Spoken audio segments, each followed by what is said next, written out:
Are Maytag washing machines any good? If they were all bad, you wouldn't see so many of them at the laundromat.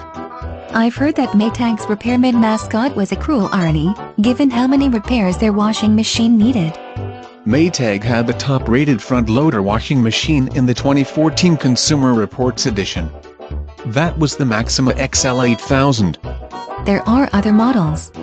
The Maxima XL 7000 came in second, and it was rated a CR Best by 2. That's mostly because it was as good as the Whirlpool but $100 or $200 cheaper. That is a good deal. Or, rather, pretty decent savings.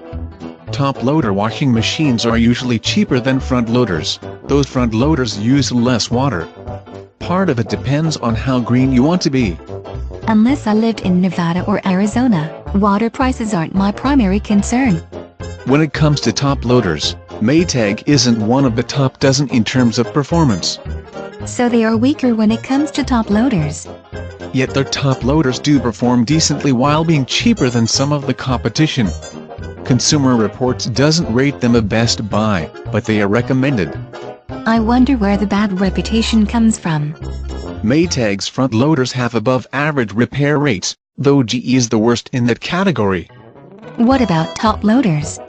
Maytag is middle of the pack there, though GE only gets second to last for repair rates. Fisher and another brand are the worst top-loaders in terms of repair rates.